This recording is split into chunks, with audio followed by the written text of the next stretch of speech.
Hello everyone, I hope सब बढ़िया होगी। तो आज की इस वीडियो में हम करेंगे अपने क्लास 11 के चैप्टर 3 ट्रिग्नोमेट्रिक फंक्शन की एक्सरसाइज 3.4। तो देखो, हमें पहला क्वेश्चन क्या बोल रहा है कि find the principal and general solutions of the following equations. देखिए, अगर आपको प्रिंसिपल और जनरल सॉल्यूशन किसी भी ट्रिग्नोमेट्रिक इक्वेशन की फाइंड करने नहीं आती है तो इस वीडियो में आप सीख जाएंगे बहुत ही अच्छे से। देखिए, हमें इसमें प्रिंसिपल और जनरल सॉल्यूशन फाइंड करने को बोल रहा है। तो पहला क्वेश्चन हमें दिया हुआ है कि 10x इज इक्वल टू √3। तो आप पहले देखिए कि 10x इज इक्वल टू √3 हमें दिया हुआ है। तो √3 यहाँ पे पॉजिटिव है, अगर कुछ नहीं लगा रहता है इसके आगे तो पॉजिटिव हम मानते हैं, आपको मालूम ही होगा। तो √3 तो पॉजिटिव है। तो 10 के कितने डिग्री पे √3 हमारा होता है? 10 कितने डिग्री पे √3 होता है, आप मेरे को बताइए। तो हम लिख सकते हैं कि 10 π/3 मतलब कि 60 degree is equal to the √3 equal होता है ना। तो हम इसको ऐसे भी तो लिख सकते हैं कि 10x इज इक्वल टू 10 π/3। ठीक है, अब देखो यहाँ से मान लो 10 से 10 कैंसिल नहीं होता है। मैं अगेन आपको बता रहा हूँ कि 10 से 10 कैंसिल है, हम एज्यूम कर लेते हैं, मान लो कैंसिल हो जाए। ठीक, तो हमारी x की वैल्यू आ जाती है π/3। तो ये एक हमारा प्रिंसिपल सॉल्यूशन हो गया। मैंने आपको बताया था प्रिंसिपल सॉल्यूशन क्या होते हैं, जनरल सॉल्यूशन क्या होते हैं। अगर आप में से किसी ने भी नहीं देखा है तो प्लीज आप जाकर के इसके पिछले वाला लेक्चर देख लीजिए ताकि ये एक्सरसाइज आपको एकदम अच्छे समझ में आ जाए। ठीक है, तो चलिए, मैंने आपको बताया था किसी भी इक्वेशन की दो प्रिंसिपल सॉल्यूशंस होंगी। ठीक है, फिर प्रिंसिपल सॉल्यूशंस हमारे निकल जाएंगे, उसके बाद हम जनरल सॉल्यूशन इजीली फाइंड कर सकते हैं। ठीक, तो देखो एक तो हमारी निकल गई। अब देखो 10 की कहाँ पे पॉजिटिव वैल्यू होती है, क्वाड्रेंट रूल अब अप्लाई करेंगे हमारा सेकंड वैल्यू निकालने के लिए। तो देखो यहाँ पे साइन और कॉसेक सेकंड क्वाड्रेंट में पॉजिटिव होता है, और यहाँ पे फर्स्ट क्वाड्रेंट तो हमने यूज कर लिया ना, π/6 60 डिग्री तो हमारा यहीं पे आएगा 90 - θ। अब देखो हमारा जो थर्ड क्वाड्रेंट है, थर्ड क्वाड्रेंट में 10 पॉजिटिव होता है, क्वाड पॉजिटिव होता है, बाकी सब नेगेटिव। तो हम इस क्वाड्रेंट का अब यूज करेंगे। तो कैसे हम करेंगे आप मेरे को बताइए। हम करेंगे, देखो 180 + θ कर देंगे, मतलब 180 + π/6। हम जानते हैं, क्या जानते हैं आप मेरे को बताइए। 10 अगर π + θ होता है तो वो हमारा क्या हो जाता है बताइए आप मेरे को। tan θ हो जाता है कि नहीं हो जाता? हो जाता है। ठीक, तो अब देखो यहाँ पे हम थीटा की जगह पे क्या रखेंगे, अब π/3 रखेंगे, 10 π/3। तो अब देखो ये क्या हो जाएगा, इज इक्वल टू, हम क्या इक्वल टू हमारा क्या आ जाएगा बताओ आप मेरे को। 10x हम रखेंगे इक्वल टू में 10x, क्योंकि हम x की वैल्यू निकाल रहे हैं। ठीक, तो अब देखो यहाँ से अगर आप इसको सॉल्व करेंगे, सॉरी हम क्या रखेंगे यहाँ पे 10 π/3, क्योंकि हम इसको सॉल्व करेंगे तो हमारा 10 π/3 ना आएगा, 10x थोड़ी आएगा। देखो ना, अगर 10 π + θ रहता है तो हमारा 10 θ आ जाता है, और θ तो हमारा ये है, तो 10 π/3 हमारा आ जाएगा। इसको मैं अच्छे से लिख देता हूँ, π/3। ठीक है, तो ये हमारा आ जाएगा। ठीक, अब देखो अब हम क्या करेंगे, इसको सॉल्व करेंगे एलसीएम लेके। तो ये हमारा क्या हो जाएगा, 3 हो जाएगा, 3 π + π हो जाएगा ना, इज इक्वल टू 10 π/3 हो जाएगा। अब देखो अब हम क्या करेंगे, 3 π + π हमारा कितना होता है आप मेरे को बताइए। 4 π होता है ना, 4 π हम लिखेंगे, 4 π/3 इज इक्वल टू 10 π/3। तो देखो 10 π/3 के इक्वल एक हमारा आ गया 4 π/3। तो एक हमारा ये एक प्रिंसिपल सॉल्यूशन एक और हमने फाइंड कर लिया है। ठीक, अब देखो जनरल सॉल्यूशन हम कैसे फाइंड करते हैं। जनरल सॉल्यूशन हम ऐसे फाइंड करेंगे, मतलब कभी भी हमें 10x is equal to 10y के फॉर्म में दिया हो, तो मतलब 10x इज इक्वल टू हम 10y, y की जगह पे हम π/3, जो छोटा वाला एंगल होगा उसको ले लेंगे, या π/3 छोटा होगा तो π/3 ले लेंगे, 4 π/3 छोटा होगा तो 4 π/3। लेकिन इन दोनों में से छोटा कौन सा है, π/3, तो हम उसको ये ले लेंगे। तो यहाँ पे देखो मैं आपको जनरल सॉल्यूशन इसका बताता हूँ साइड में।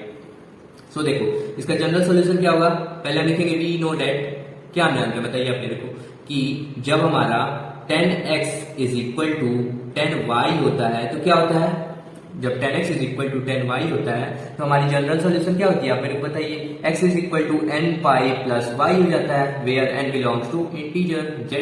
ठीक, अब देखो यहाँ पे 10x है हमारा 10x, और 10y की जगह पे क्या है, π/3 है, इज इक्वल टू 10 π/3। ठीक, तो इसका जनरल सॉल्यूशन क्या हो जाएगा आप मेरे को बताइए। x is equal to n π + y क्या है, π/3। तो ये हमारा एक जनरल सॉल्यूशन हो गया इस क्वेश्चन का। ठीक है, अब बढ़ते अपने next question, that is so question number 2 में क्या बोल रहा है कि sec x is equal to 2। इसका हमें क्या फाइंड करना है, principal solution and general solution. तो देखिए अब हम इसमें क्या करेंगे, सेम एज इट हम क्वेश्चन नंबर 4 की तरह करेंगे, लेकिन हमें यहाँ पे sec x दिया है, और sec x का हम जनरल सॉल्यूशन तो नहीं जानते। आप जानते ही हैं कि हमें cos x is equal to cos y का जनरल फॉर्म पता है, tan x is equal to tan y का जनरल फॉर्म पता है, sin x is equal to sin x का हमें जनरल फॉर्म पता है। तो हमें sec x का तो पता नहीं, तो हम sec को cos में कन्वर्ट करेंगे। हम जानते हैं कैसे हम कन्वर्ट करेंगे, ये देखिए अब तो आपको पता चल गया ना कि हम sec को cos में क्यों कन्वर्ट कर रहे हैं, क्योंकि हमें जनरल सॉल्यूशन इसका वैसे हम नहीं निकाल पाएंगे, क्योंकि हमें जनरल फॉर्म नहीं पता है sec x का। ठीक, तो देखिए cos में कन्वर्ट करने के लिए हम जानते हैं कि sec x is equal to 1/cos x होता है। तो देखो 1/cos x मतलब इसका reciprocal, so cos x is equal to हमारा क्या हो जाएगा बताइए 1/2 हो जाएगा ना। अब देखिए अब हमारे cos की फॉर्म में आ गया, अब हम प्रोसेस कॉस्ट की तरह अप्लाई करना चालू कर देंगे। तो देखिए यहाँ पे पॉजिटिव है या नेगेटिव 1/2 पॉजिटिव है, ठीक। अब देखो cos x की कौन से एंगल पे 1/2 वैल्यू होती है, तो आप मेरे को बताइए। तो 1/2 हमारी 30 डिग्री पे होती है कि नहीं। सो हम इसको लिख सकते हैं कि cos x is equal to cos, sorry 30 degree पे हमारी वैल्यू नहीं होती है, 60 डिग्री पे होती है, याद करिए 60 डिग्री पे होती है। हाँ तो हमारा क्या ये हो जाएगा π/3 हो जाएगा ना। अब देखिए यहां से हम कंपेयर करके क्या निकालेंगे, x की वैल्यू π/3, तो एक ये हमारा प्रिंसिपल सॉल्यूशन हो गया। अब हम सेकंड प्रिंसिपल सॉल्यूशन निकालने के लिए क्या करते हैं, क्वाड्रेंट रूल अप्लाई करते हैं। तो क्वाड्रेंट रूल हम कैसे अप्लाई करेंगे, यहाँ पे देखो 1/2 पॉजिटिव है, तो अब देखिए क्वाड्रेंट में कहां cos पॉजिटिव होता है। तो देखो इसमें देखो हमारा cos कहां पे पॉजिटिव होता है, इसमें और कहीं तो नहीं ना होता है। फर्स्ट क्वाड्रेंट तो हमने लगा लिया π/3, तो हमारा फर्स्ट क्वाड्रेंट में आएगा 90 - थीटा में। और अब हम फोर्थ क्वाड्रेंट में लगाएंगे, तो फोर्थ क्वाड्रेंट में लगाने के लिए 360 - थीटा एंगल आते हैं या 270 + थीटा। अब देखो 270 + थीटा तो हम नहीं करेंगे क्योंकि हमारा जो cos है वो sec में कन्वर्ट हो जाएगा, इसलिए हम 360 - थीटा करेंगे। अगर आप क्वाड्रेंट रूल अच्छे से नहीं समझे हुए हैं तो प्लीज आप जाकर के मेरी प्रीवियस वीडियो देख लीजिए 3.2 का इंट्रोडक्शन, मैंने उसमें बहुत ही अच्छे से समझाया हुआ है, ठीक है। तो देखिए पहले हम लिखेंगे कि cos 2π माइनस का थीटा हमारा क्या होता है बताइए आप मेरे को, cos थीटा होता है। ये फोर्थ क्वाड्रेंट से हमने लिख दिया, ठीक है। तो अब देखो यहाँ पे हम थीटा की जगह पे π/3 रख देंगे, 2π माइनस का π/3, ठीक है। और यहाँ पे क्या हो जाएगा हमारा cos थीटा, मतलब थीटा हमारे यहाँ पे तो π/3 है, तो cos π/3 हो जाएगा। अब यहाँ पे हम इसको सॉल्व करेंगे, सो cos अगर हम इसका एलसीएम लेके सॉल्व करेंगे तो 3 × 6π माइनस 5π/3 हो जाएगा। आप एलसीएम लेकर सॉल्व कर लीजिएगा, ठीक है। ठीक, अब देखो यहाँ पे किसकी इक्वल है cos π/3, तो देखो cos π/3 की वैल्यू हमारा एक और आ गई 5π/3, तो हम यहाँ से लिख सकते हैं कि x इज इक्वल टू 5π/3 एक प्रिंसिपल सॉल्यूशन एक और हमारा हो गया है। अब ये देखो ये जो 5π/3 है वो 0 से लेकर के 2π के बीच में लाई कर रहा है, इसलिए हमारा ये प्रिंसिपल सॉल्यूशन होगा। अगर 2π से आगे लाई करता तो हमारा नहीं होता, ठीक। तो अब देखो प्रिंसिपल सॉल्यूशन तो हम निकाल लिया, अब हम जनरल सॉल्यूशन निकालेंगे। तो जनरल सॉल्यूशन कैसे निकालेंगे, अब देखो हम जानते हैं, पहले लिखेंगे कि v0 है, क्या हम जानते हैं बताइए आप मेरे को। हम जानते हैं कि cos x is equal to cos y जब होता है तो उसका जनरल फॉर्म क्या होता है मेरे को बताइए, पहले लिखेंगे। देन हमारा उसका जनरल फॉर्म क्या हो जाता है बताइए, x is equal to 2nπ plus minus का y हो जाता है, ठीक। तो यहाँ पे देखो यहाँ पे cos x को हमने लिख दिया और cos y की जगह पे हमारा क्या जाएगा π/3 आएगा। आप बोलेंगे कि 5π/3 को हम क्यों नहीं लेंगे, तो मैंने आपको इसके पिछले वाले एग्जांपल जब मैं करवा रहा था तो मैंने क्या बताया था कि हमें छोटे वाले एंगल को लेना है। तो π/3 और 5π/3 में से कौन सा छोटा है, π/3। अब देखिए हम छोटा चाहे बड़ा कोई भी एंगल ले सकते हैं, लेकिन हम एनसीईआरटी का आंसर मैच कराने के लिए हम छोटा एंगल लेते हैं, ठीक है। तो देखिए ये हमारा क्या हो जाएगा, x इज इक्वल टू, पहले लिखेंगे कि cos x is equal to cos y की जगह पे हमारा क्या जाएगा π/3, ठीक। तो अब देखो यहाँ पे x तो एज इट इज हमारा हो जाएगा, फिर 2nπ प्लस माइनस y की जगह पे हमारा क्या है π/3, तो ये हमारा एक जनरल सॉल्यूशन हो गया, ठीक है। अब बढ़ते हैं next question, that is the question number 3, ठीक है। सो अब ये हमें थर्ड क्वेश्चन क्या बोल रहा है कि cot x is equal to -√3। यहाँ पे देखो अब cot x की वैल्यू तो निगेटिव में आ गई ना, तो अब हम पहले अप्लाई नहीं करेंगे, पहले देखेंगे कि cot की वैल्यू क्वाड्रेंट रूल में कि क्वाड्रेंट में cot की वैल्यू कहाँ पे निगेटिव होती है। देख लीजिए हमारा साइन सेकंड क्वाड्रेंट में देखो, फर्स्ट में तो सारे पॉजिटिव होते हैं, सेकंड में हमारा साइन और कॉसेक पॉजिटिव होता है, बाकी सब नेगेटिव। तो कॉट तो नेगेटिव होगा क्योंकि साइन ही कॉसेक बस पॉजिटिव होते हैं, और इसमें देखो tan और कॉट पॉजिटिव होते हैं, बट इसमें भी कॉट नेगेटिव होता है। तो सेकंड और फोर्थ क्वाड्रेंट में हमारा कॉट नेगेटिव होता है, तो हम एंगल निकालेंगे 180 - थीटा और यहाँ से 360 - थीटा। अब बोलेंगे कि हम 90 + थीटा भी तो ले सकते हैं, तो 90 + थीटा इसलिए लेंगे, इसलिए नहीं लेंगे क्योंकि हम जब cot x रहेगा तो cot 90 + थीटा हमारा क्या हो जाएगा, किसमें कन्वर्ट हो जाएगा, 10 में, क्योंकि यहाँ पे 90 रहेगा और यहाँ पे भी वैसे ही 270 रहेगा, तो हमारा cot 10 में कन्वर्ट हो जाएगा, इसलिए हम 270 नहीं लेंगे। क्वाड्रेंट रूल अगर आप अच्छे से पढ़े होंगे तब आपको ये बात समझ में आ रही होगी, नहीं तो ऊपर से उड़ रही होगी, ठीक। तो अगर आपको नहीं समझ में आ रही तो प्लीज मेरे क्वाड्रेंट रूल की इंट्रोडक्शन पढ़ लीजिए जो कि 3.2 के इंट्रोडक्शन में है, ठीक। तो देखिए cot x is equal to -√3 दिया हुआ है, ठीक। तो अब हम इसको कैसे करेंगे, मैंने बताया आपको कि ये सेकंड क्वाड्रेंट में नेगेटिव होता है, तो हम जानते हैं कि cot π माइनस का थीटा, ठीक है, क्या हो जाता है हमारा माइनस का cot थीटा होता है ना। अब देखिए यहाँ पे हम कर सकते हैं कि cot π माइनस, अब पहले थीटा की वैल्यू लिखने के लिए हम क्या करेंगे, जब भी नेगेटिव में दिया होगा ये माइनस में पहले आप उड़ा दीजिए, गोली मारिए, ठीक। अब देखिए cot x की आप देखिए कि √3 वैल्यू कहाँ कौन से एंगल पे होती है, तो हमें पता है कि cot x की √3 वैल्यू 30 डिग्री पे होती है ना। तो हम π माइनस उसको रेडियन में 30 डिग्री को क्या लिख सकते हैं, 6 लिख सकते हैं, π/6 इज इक्वल टू माइनस का cot π/6, ठीक है। अब देखो यहाँ पे cot π, इसको अगर हम ऐसे लेके सॉल्व करें तो ये हमारा हो जाएगा 5π/6 is equal to cot π minus का cot π/6, ठीक है। तो अब देखो माइनस के cot π/6 के इक्वल हमारा कौन सी वैल्यू हो जाती है, 5π/6, तो एक हमारा ये सॉल्यूशन हो जाएगा, ठीक है, 5π/6। अब आप मुझसे बहुत लोग ऐसे होंगे वो बोल रहे होंगे कि हम -π/6 को भी तो एक सॉल्यूशन ले सकते हैं, तो मैंने क्या बोला था कि प्रिंसिपल सॉल्यूशन वही होगा जो 0 डिग्री से लेकर के 2π के बीच में लाई करे, लेकिन ये नेगेटिव में चला जा रहा है, मतलब 0 से भी छोटा हो जा रहा है, तो हम इसे प्रिंसिपल सॉल्यूशन में नहीं लेंगे, निगलेक्ट कर देंगे, ठीक है। चलिए अब देखिए, अब सेकंड प्रिंसिपल सॉल्यूशन हम निकालने के लिए फोर्थ क्वाड्रेंट यूज करेंगे। फोर्थ क्वाड्रेंट में हम जानते हैं कि cot ऑफ 2π माइनस का थीटा हमारा क्या होता है, माइनस ऑफ cot थीटा होता है ना। सो cot यहाँ पे क्या होगा, cot होगा, ठीक है। सो cot 2π माइनस का थीटा की जगह क्या रखेंगे, π/6, यहाँ पे √3 वैल्यू होती होगी, cot की वैल्यू रखेंगे, ठीक है। सो π/6 इज इक्वल टू माइनस का cot पाई बाय 6। अब देखिए अगर हम इसको सॉल्व करेंगे एलसीएम एलसीएम लेके तो 6 टू 12 मतलब 11 पाई माइनस 11 पाई अपॉन 6 हो जाएगा। एलसीएम लेके तो आपको आता ही होगा, एलसीएम लेके आप इसको सॉल्व करेंगे। ठीक, फिर देखिए माइनस का कॉट पाई बाय 6, तो देखो यहाँ पे कॉट पाई बाय माइनस की कॉट पाई बाय 6 के ऊपर हमारा कौन सी वैल्यू आ रही है, कॉट 11 पाई बाय 6। तो यहाँ से एक और सॉल्यूशन हमने निकाल लिया है, दैट इज 11 पाई बाय 6। तो ये एक हमारा प्रिंसिपल सॉल्यूशन हो गया है। अब देखिए आप बोल रहे होंगे कि ये हमारा 0 से 2 पाई के बीच में लाई कर रहा है, ये आपको कैसे पता सर, आप मेरे को बताइए। तो देखिए ये तो लाई कर रहा है ना, आप पाई के जगह पे 180 डाल के देख लीजिए और आप इसको सॉल्व करेंगे तो ये 2 पाई से छोटा आएगा और 0 से बड़ा आएगा। ठीक है, अब देखिए अब हमने दो प्रिंसिपल सॉल्यूशंस तो निकाल लिए, अब हम क्या फाइंड करेंगे, जनरल सॉल्यूशन। तो जनरल सॉल्यूशन हम कैसे फाइंड करेंगे, cot x is equal to cot y. ठीक है, तो अब देखो cot x is equal to cot y तो जानते नहीं है, आप बोलेंगे तो हम इसको 10 में कन्वर्ट करेंगे। ठीक, तो 10 में पहले हम इसको 10 में कन्वर्ट करेंगे। Cot x is equal to minus का रूट 3 दिया हुआ है ना, तो अब हम इसको 10 में कन्वर्ट करेंगे। हम जानते हैं कि cot x is equal to 1/10x होता है। इसके पिछले वाले क्वेश्चन में मैंने पहले ही कन्वर्ट कर दिया था, अब इसमें बाद में कर रहे हैं। ठीक, वैसे भी हम कर सकते हैं, ठीक है, बाद में चाहे पहले। यहाँ पे देखो 10x में हम इसको कन्वर्ट कर रहे हैं, सो 10x इज इक्वल टू इसका रेसिप्रोकल होता है तो 1 अपॉन माइनस का 1/√3 हो जाएगा ना। अब देखो 10x की वैल्यू माइनस की 1/√3 कहाँ पे होती है, आपको पता ही है, पाई बाय 3 पे होती है, लेकिन माइनस नहीं होती, पॉजिटिव भी होती है। तो हमने निकाल लिया ये सब करके, बस आपको बस इतना ही रखना था। ठीक, अब देखिए हम जानते हैं कि वी नो डेट, पहले लिखेंगे वी नो डेट, क्या जानते हैं बताइए मेरे को। हम जानते हैं कि जब 10x is equal to 10y होता है तब हमारा जो जनरल सॉल्यूशन होता है वो क्या होता है बताइए आप मेरे को, x is equal to n pi plus y होता है ना। यहाँ पे x ये वाली एंगल है और y ये वाला एंगल है। ठीक है, तो अब हम क्वेश्चन के मुताबिक लिख देते हैं 10x तो हमें दिया हुआ है, cot x को हमने 10x में कन्वर्ट कर दिया। ठीक है, इज इक्वल टू 10y की जगह पे हम क्या लिखेंगे, जो हमारा छोटा वाला प्रिंसिपल सॉल्यूशन होगा, छोटा वाला 5 पाई बाय 6 है, 11 पाई बाय 6 तो नहीं है, 5 पाई बाय 6 है, तो हम लिखेंगे 5 पाई बाय 6। अब देखिए तब हमारा क्या हो जाएगा, हम जानते हैं जनरल सॉल्यूशन से कि x is equal to n pi plus का 5 पाई बाय 6 हो जाता है, और ये हमारा क्या हो गया, जनरल सॉल्यूशन हो गया। तो अब देखिए मैं क्वेश्चन नंबर 4 को छोड़ दे रहा हूँ क्योंकि as it is question number 2, 3 की तरह है। ठीक है, तो अब पढ़ते हैं क्वेश्चन नंबर 5 की तरफ। सो देखिए क्वेश्चन 5 में हमें क्या करना है, find the general solution for each of the following equation. तो हमें सिर्फ इसमें जनरल सॉल्यूशन फाइंड करनी है, प्रिंसिपल सॉल्यूशन तो फाइंड नहीं करनी। ठीक है, तो क्वेश्चन नंबर 5 में क्या बोल रहा है कि cos 4x is equal to cos 2x बोल रहा है ना। तो देखो ये हमारा ऐसा नहीं लग रहा है कि cos x is equal to cos y, 4x को आप पूरा 4x को x मान लीजिए और 2x को y मान लीजिए, तो एक ऐसा लग रहा है cos x is equal to cos y लग रहा है ना। अब हम जानते हैं कि cos x is equal to cos y होता है, तो उसका जनरल फॉर्म क्या होता है, देन हम जानते हैं उसका जनरल फॉर्म क्या होता है, x is equal to 2n pi plus minus of y होता है ना। तो देखिए यहाँ पे x की वैल्यू हमारी क्या है 4x और y की वैल्यू 2x। पहले हम इसको ऐसे ही लिख लेते हैं, यहाँ पे cos of 4x is equal to cos 2x। ठीक, तो फिर हमारा ये क्या हो जाएगा by the formula, x is equal to x हमारा क्या है यहाँ पे 4x is equal to cos नहीं होगा 2n pi plus minus y हमारा क्या है यहाँ पे 2x है ना। अब देखिए अभी हमारा क्या हो जाएगा, ये जो अब यहाँ पे दो फॉर्म बनेंगे, ये प्लस माइनस में दिया है ना, तो अब हम इसको सॉल्व करेंगे तो एक बार प्लस लेके करेंगे, एक बार माइनस लेके करेंगे इसके साथ में। ठीक है, तो देखो पहले प्लस लेके करते हैं, 4x is equal to 2n पाई, इसके 2x के साथ में प्लस लेके करते हैं, फिर माइनस लेके करेंगे। ठीक है, जहाँ पे प्लस लिया है। ठीक, तो अब देखिए ये 2x को इधर भेजिए तो क्या हो जाएगा, माइनस का 2x क्योंकि इक्वल टू हम इधर भेज रहे हैं, इज इक्वल टू 2n पाई, फिर 4x माइनस 2x हमारा कितना हो जाएगा 2x is equal to 2n पाई। तो ये हमारा x की वैल्यू क्या हो जाएगी 2n पाई अपॉन में 2, सो ये हमारा 2 से 2 गया, इज इक्वल टू n पाई। एक जनरल सॉल्यूशन हमारा n पाई आ गया। ठीक है, अब देखो सेकंड केस हमारी क्या बन रही है कि हम 2x के साथ निगेटिव लें, so 4x is equal to 2n pi minus का 2x हो जाएगा, फिर 4x ये माइनस का 2x है तो इधर आके क्या हो जाएगा प्लस का 2x is equal to 2n पाई। ठीक है, अब देखिए 4x प्लस 2x 6x हो जाएगा इज इक्वल टू 2n पाई।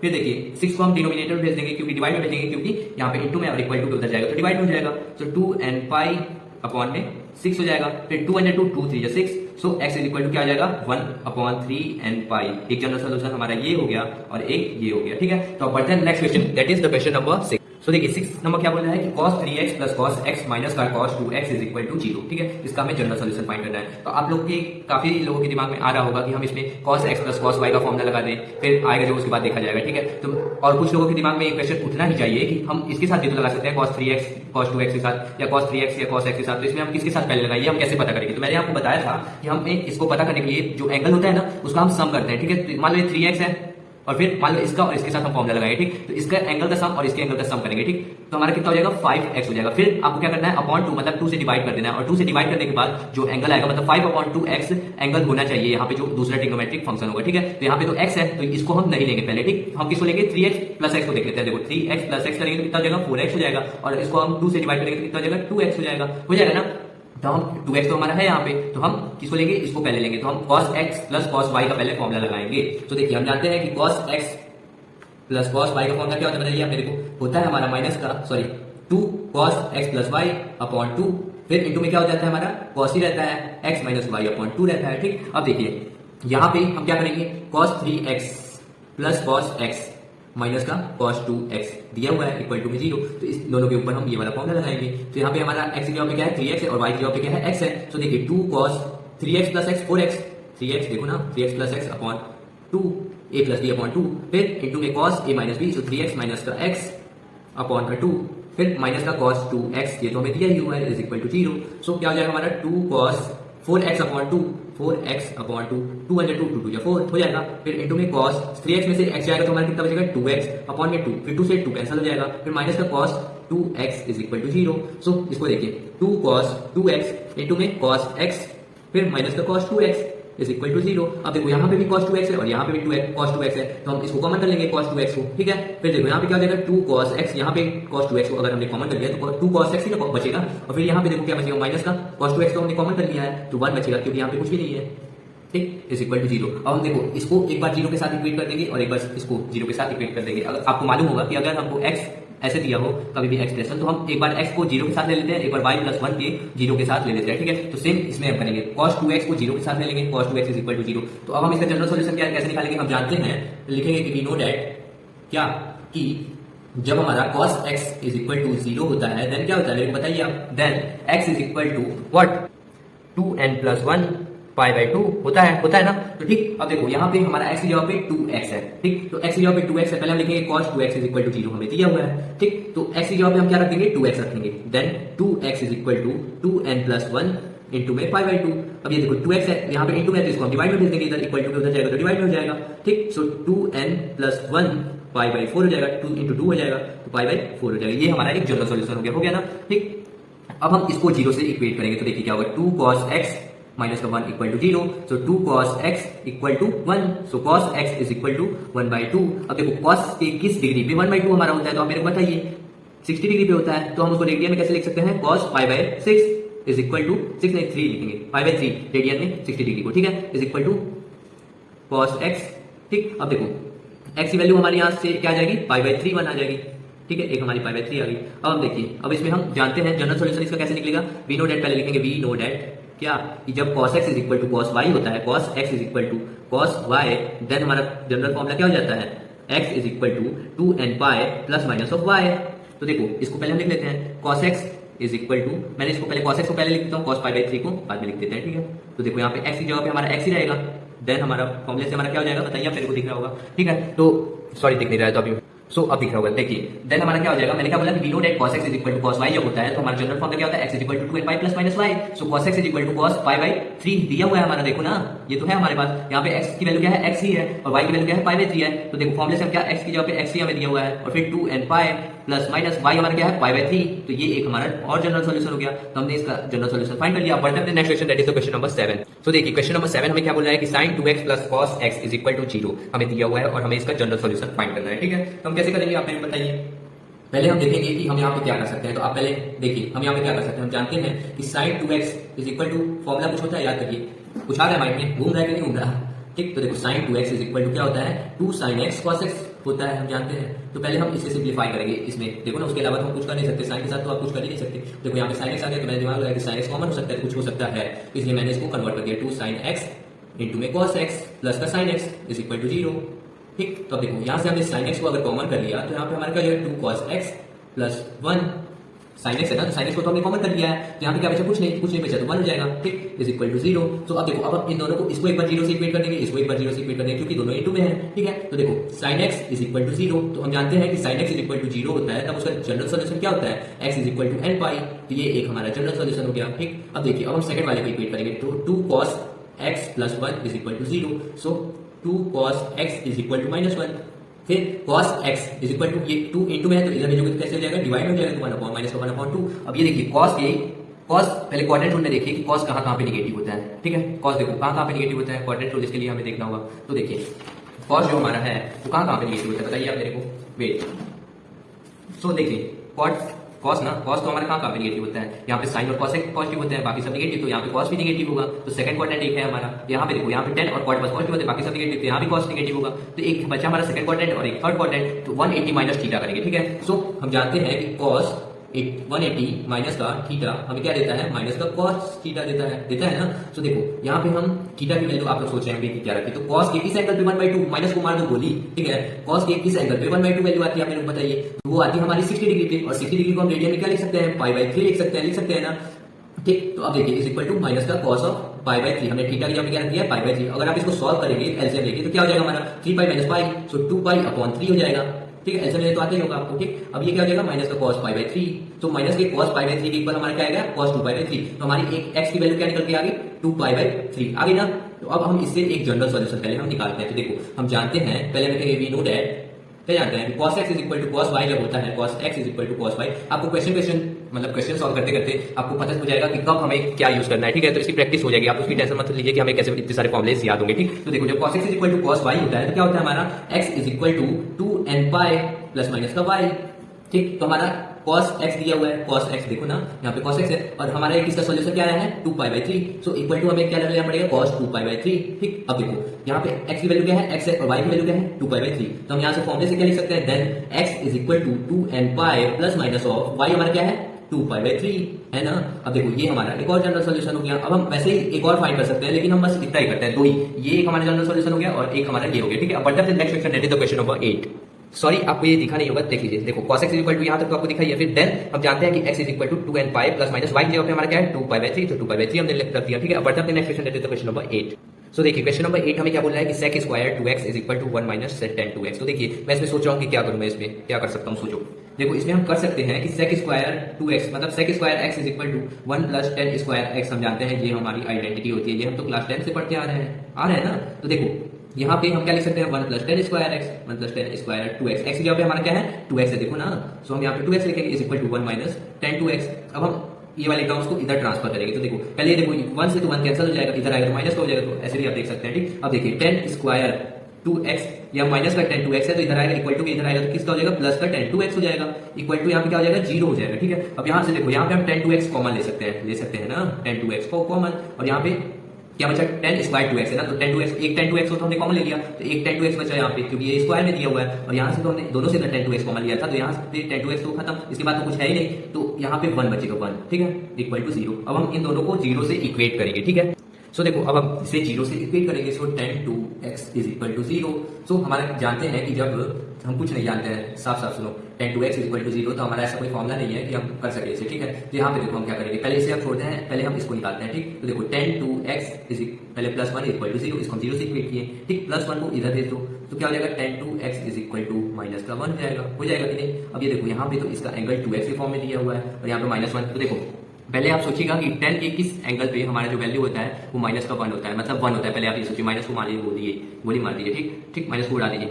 अब देखो 1 हमारा कौन सा एंगल पे आता है π/4 पे, π/4 मतलब कि हमारा 45 डिग्री पे आता है ना, ठीक। तो हम क्या करेंगे, हम जानते हैं कि अब हम क्वाड्रेंट रूल लगाएंगे, क्योंकि यहाँ पे निगेटिव पे tan 2x दिया हुआ है, ठीक। तो हम यहाँ पे निगेटिव का वो लगाएंगे। हम देखो क्वाड्रेंट रूल में हम जानते हैं कि tan कहाँ पे निगेटिव होता है, एक सेकंड क्वाड्रेंट में, एक फोर्थ क्वाड्रेंट में। तो देखो सेकंड क्वाड्रेंट के लिए हम क्या कर सकते हैं, tan पाई माइनस का थीटा इज इक्वल टू क्या हो जाएगा माइनस का tan थीटा हो जाएगा, ठीक है। थीटा की जगह पे हम क्या रख देंगे, यहाँ पे बताइए आप मेरे को, थीटा की जगह पे हम रख देंगे 45 डिग्री मतलब π/4 इज इक्वल टू माइनस का tan π/4, tan π/4 की वैल्यू हमारी क्या होती है -1 हो जाएगी, ठीक। तो यहाँ से देखो इसको अगर हम सॉल्व करेंगे एलसीएम लेके, तो हमारा 4 पाई हो जाएगा, और माइनस का पाई तो 3π/4 हो जाएगा ना, इज इक्वल टू माइनस का tan π/4, ठीक है। तो tan π/4 की इक्वल हमारी एक और वैल्यू आ गई, दैट इज x की वैल्यू हमारी एक और आ गई, वो क्या है 3π/4 आ गई है, ठीक। x की नहीं, यहाँ पे तो 2x है ना, तो हमारी 2x की वैल्यू आएगी, ठीक है। अब देखो अब हम जानते हैं कि जब tan x is equal to tan y होता है, tan x is equal to tan y होता है, तो उसका जनरल फॉर्मूला क्या होता है बताइए मेरे को। उसका जनरल फॉर्मूला होता है x is equal to n pi plus का y हो जाता है। सो देखिए यहाँ पे हमारा क्या है tan 2x is equal to, और एक हमारा क्या है, देखो इस 2 को हम इधर भेज देंगे, 3π/8 हो जाएगा। अगर हम इसको सॉल्व करना चाहें, सो x की वैल्यू अगर हम निकालना चाहें, सो हमारा क्या हो जाएगा 3π/8 हो जाएगा ना। अब देखिए 10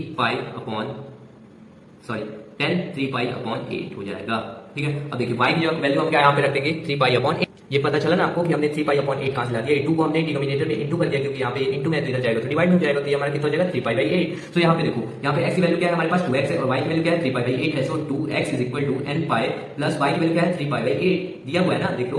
अब देखो यहाँ से हमारा क्या हो सकता है, आप मेरे को बताइए, यहाँ से हम क्या कर सकते हैं, x is equal to n/2π कर सकते हैं, फिर प्लस 3π। अब देखो सॉरी मैंने एक आपको गलती करवा दी, इसके लिए मैं मिस्टेक मांगना चाहूंगा कि देखिए ये जो हमारी वैल्यू आई है ना, ये x की वैल्यू आई है, x की हमने सॉल्यूशन निकाला है ना, देखो ना यहाँ पे 10π/4 हमने x की तो वैल्यू निकाली है, सो 3π/4 होगा। ठीक, अब देखिए हम यहाँ पे क्या रखेंगे, 3π/4 रखेंगे, क्योंकि हमारा सॉल्यूशन क्या आया है, x की जगह पे 3π/4 आया है। ठीक, तो अब देखिए यहाँ से 2x = 3π/4 होगा, ये सबको 4 कर लीजिएगा। ठीक, अब देखिए 2 से हमने डिवाइड किया तो n/2 पाई प्लस 3π/4 इंटू 2 कर देंगे तो 8 हो जाएगा। ये हमारा एक जनरल सॉल्यूशन हो गया है। ठीक है, अब हम इसको फाइंड करेंगे। 10 2x = 0 दिया है तो हम क्या करेंगे, तो देखिए 10 2x = 0, तो आप सोचिए 10x की कहाँ पे 0 वैल्यू होती है, आप मेरे को ये बताइए। सो हम जानते हैं कि 10x की 0 वैल्यू कहाँ पे होती है, आप मेरे को बताइए ना, 0 डिग्री पे होती है। सो 10 2x = 10 0 डिग्री। ठीक है, सो हम जानते हैं कि 10x = जब 10y होता है तो हमारी इसकी जनरल सॉल्यूशन क्या होती है, आप मेरे को बताइए। होती है x = अभी हमने किया n π + y होती है, तो n π यहाँ पे x की जगह पे हमारा क्या है 2x है, तो 2x हम लिखेंगे, n π + y, y हमारा क्या है 0 है, तो यहाँ से x की वैल्यू अगर हम निकालना चाहें तो ये 2 को हम डिवाइड में भेज देंगे, क्योंकि यहाँ पे इंटू में x की टर्म में हमें लाना है, तो 2 यहाँ पे नहीं रखेंगे। ठीक है, तो n π/2, तो ये एक हमारा जनरल सॉल्यूशन हो गया, and this is also our general solution. ठीक है, सो सॉरी फॉर दैट, मुझसे यहाँ पे मिस्टेक हो गई। ठीक है, फ्लो में हो जाता है ऐसा। ठीक है, कभी कभी टीचरों से भी गलती होती है, हम भी इंसान ही है। ठीक, तो बढ़ते अपने next question, that is the question number 9।